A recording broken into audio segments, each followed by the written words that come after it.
discussion afterwards. I have another meeting in 15 minutes, so I guess we're going to take at least 30 minutes. For sure you have the patience. Just a little bit about myself. I don't know who has read something about Vencer Autismo, about our association. Don't be shy, it's okay if you didn't. Okay, I'm going to explain. I don't know if Sarah gave you a brief introduction. Sarah, come here. Sarah's beautiful. She's not only beautiful on the outside, she's also beautiful on the inside. She's one of the angels of Vencer Autismo. It helps children to recover from autism, because this is perfectly possible. Okay? It takes a lot of hard work, okay? But it is very gratifying and it's very real. Okay? She's been organizing this and made it possible that you guys come here. So thank you for that.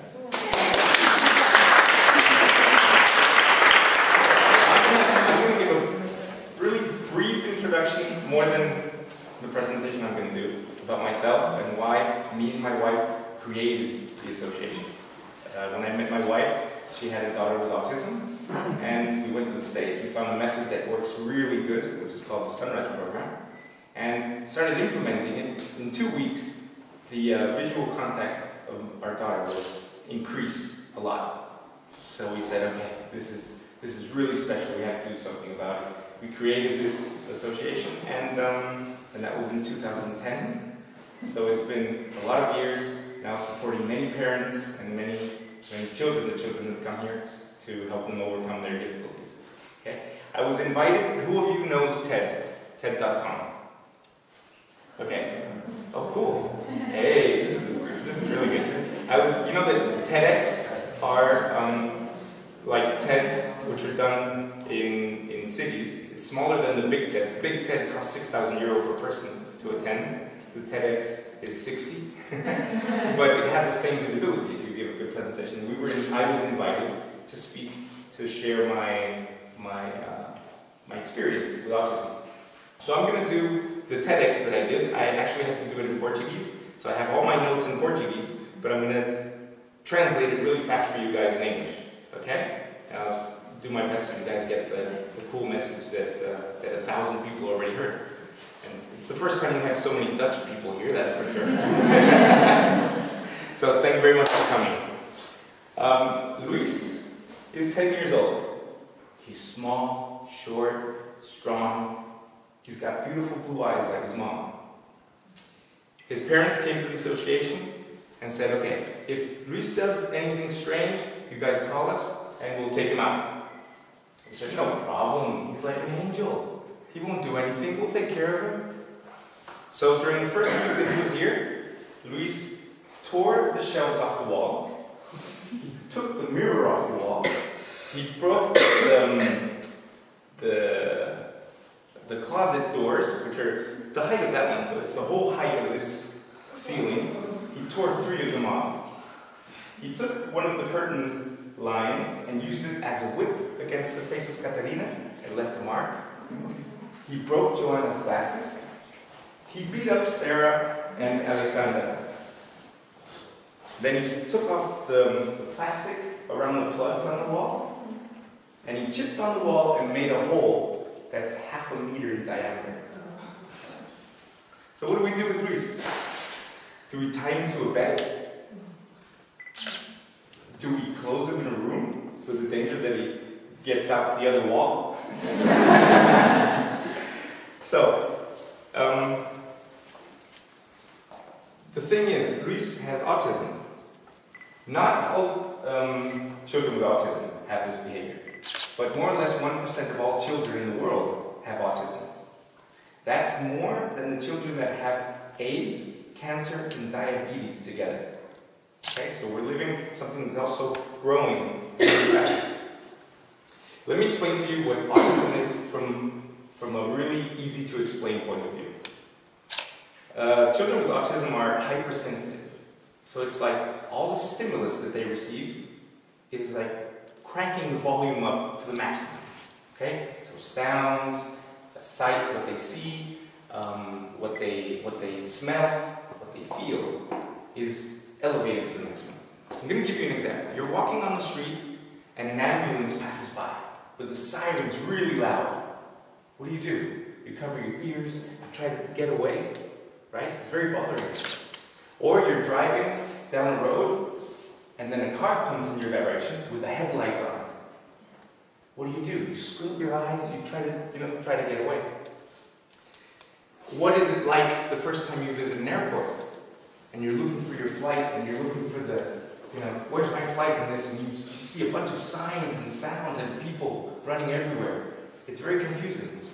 Under this stimuli, it's very difficult to socialize. You're speaking with someone, that ambulance passes by, you stop speaking. For them, it's the same thing.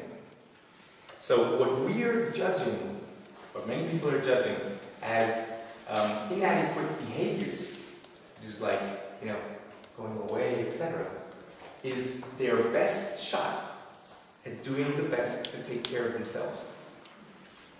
Okay? So, they found the most effective way to take care of themselves. That might be flapping their hands, it might be rocking back and forth, it might be going to a corner and being alone. Right? It might be making holes in the wall. So, can we judge Luis? Can we say he's a bad person? Can we say his parents didn't know how to educate him? So, the question is it fair to judge these children if we are not inside their shoes, if we're not inside their skin? In 2008, I fell in love with a woman from Porto in this beautiful city that you are at, and I am now, of course. She had 2 daughters. The eldest one was Kawi, and she was 8 years old, and she had autism.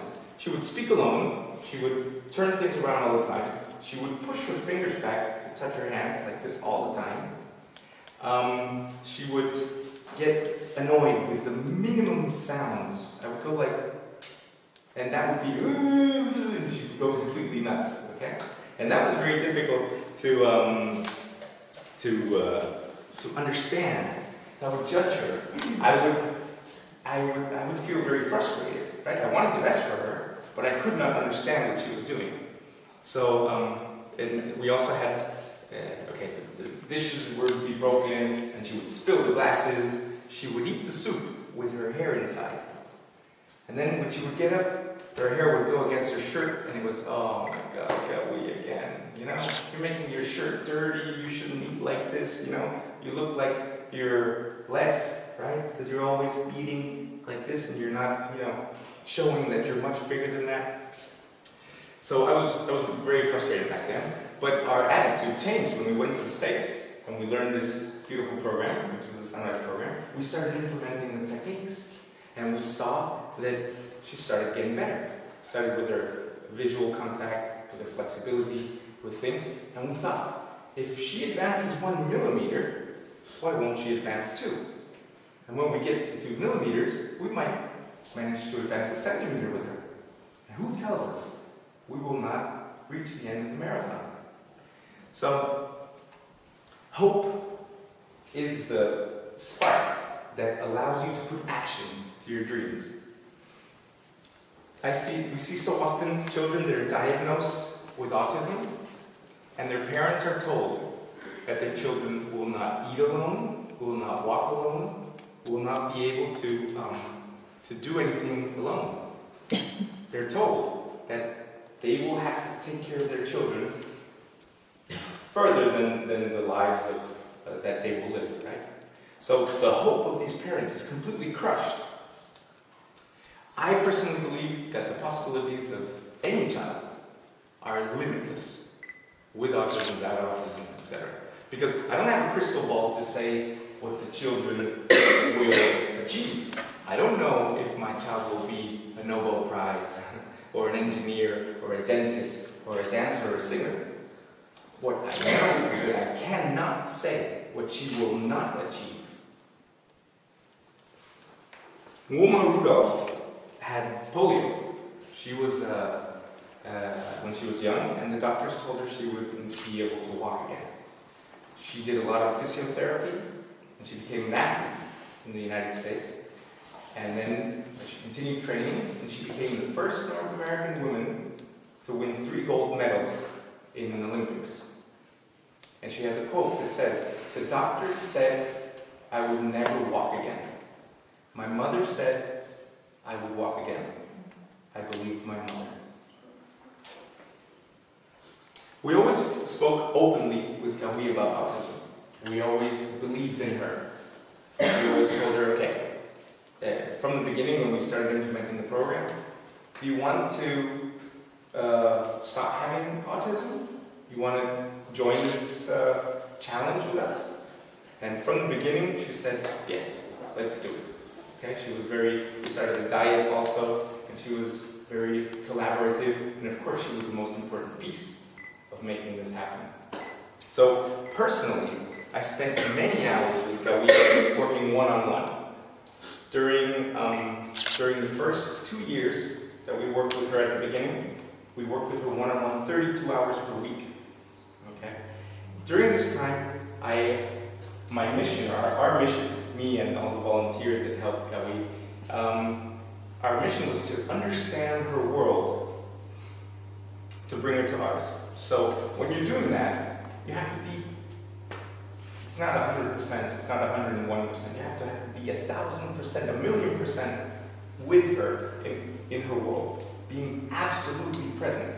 Because even the noise that we're hearing, maybe from the air conditioning or whatever, can destroy a session of working with them. So you have to understand what they're feeling, what they're thinking. We don't know what they're thinking, but you have to be very sensitive to what their motivations are. What makes them tick, what makes them smile, what makes them connect with you. And to do that, you can only be with them. You can't be thinking about your shopping list, or the work, or your date with your girlfriend afterwards. You have to be 1,000,000% focused. And that showed me and allowed me to value everything that's going on in my life, 360 degrees. I have actually acquired some capacity to feel 360 degrees because it's been so many hours. I'm sure that happens to you also, Sarah, from working with children with this intensity and with this focus. So I actually learned to appreciate the value of a word, of a sound, of a smile, of an eye contact. Eye contact is very important.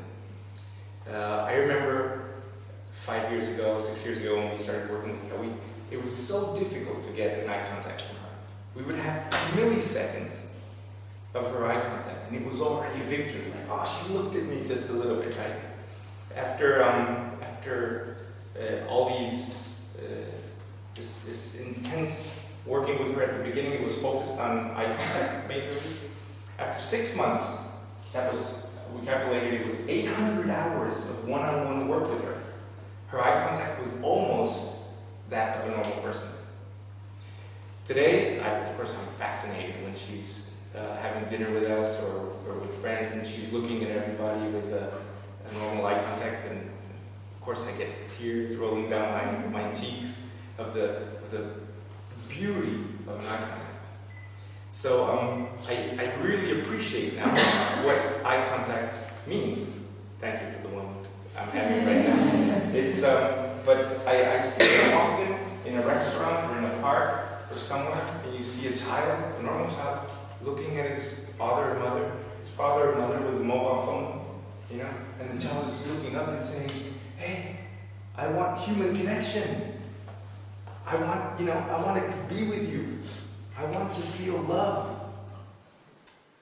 And I'm not speaking about the love, which is, a pat on the back, and I love you, and the sky is blue, and the wind in my favor, and I'm passionate. That's one kind of love.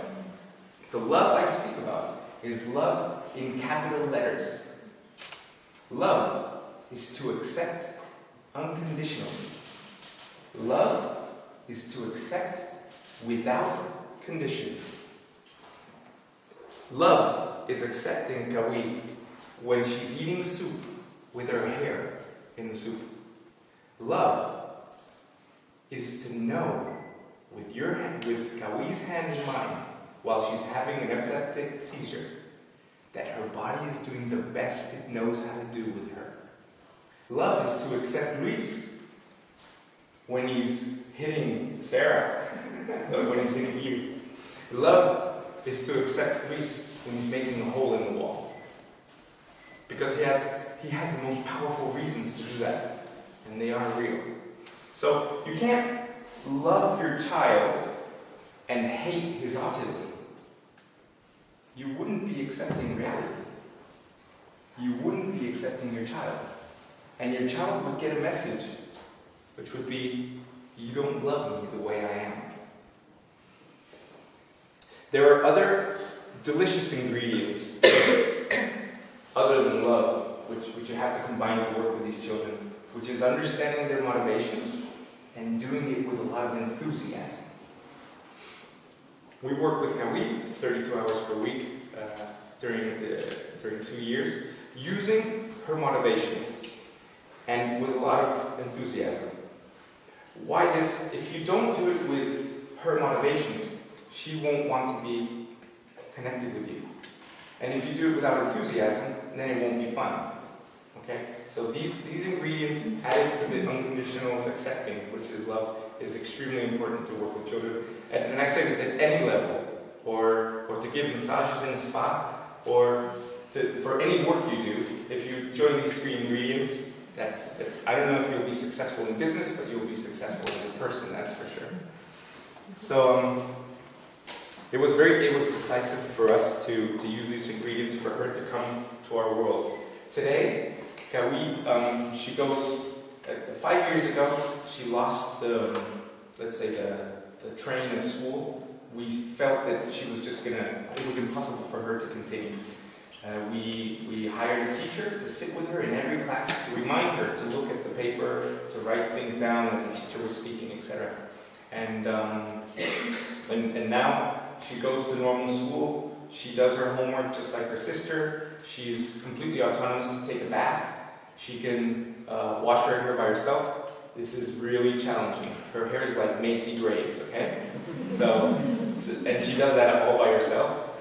I remember back then, we would take 90 minutes to wake her up, get her dressed, get out of home.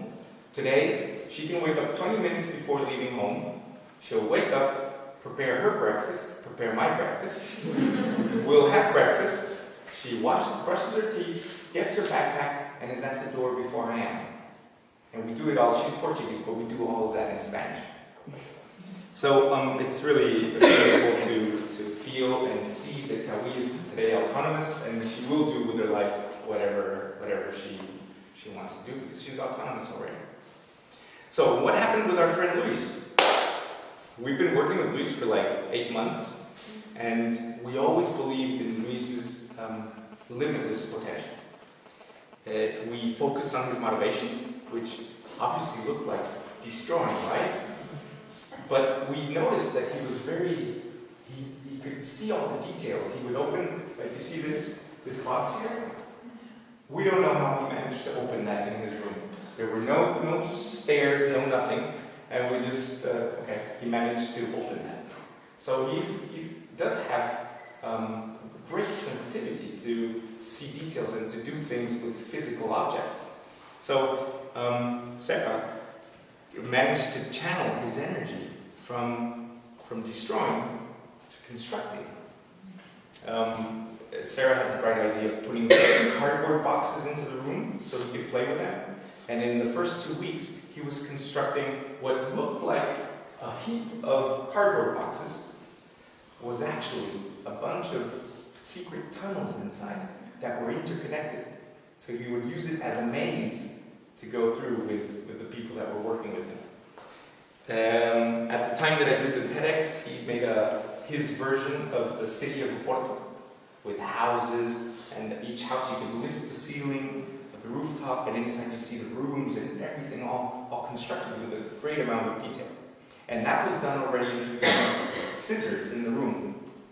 Of course, 8 months ago, it was impossible to even believe that he could ever work with scissors without physical danger to the rest of us. So you're going to see what Reese has been doing the last, last month. During the last month, he's been constructing a house. So like in a room, he's made a house out of a room with all the details and the toilet and the oven and the kitchen. You're going to see that because it's really exciting.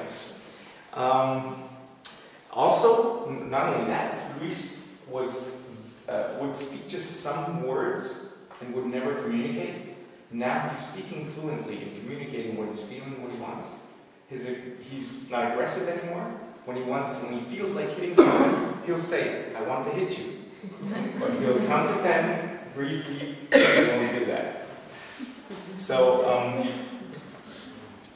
it's beautiful to get also the feedback from his parents, who say that now at the end of each day he shares with them what he did during the day, and okay, their life is absolutely changed. A child that was not desired anyway. Nobody wanted to take this task or was capable of just accepting Luis and trying to find his real motivations to do what he was doing. So if you don't judge the person you're working with, if you're absolutely present, if you love and you connect with the motivations and you do it with enthusiasm, I really believe that you can develop the potential of anybody. Okay? Or you can help develop. They're the ones who develop their potential, but we can be the people who, like what you will do in your professions and in your life, you're going to be the factors of change for so many children. So before I knew autism, I was, let's say, successful. I was creating companies and earning money, and I actually thought that making money and having more companies was the main thing in life. But never, ever in my life as a businessman did I ever speak with so much passion, and did I feel so much as I do today, thanks to autism.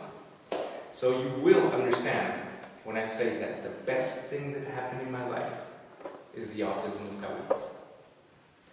The best thing that happened in my life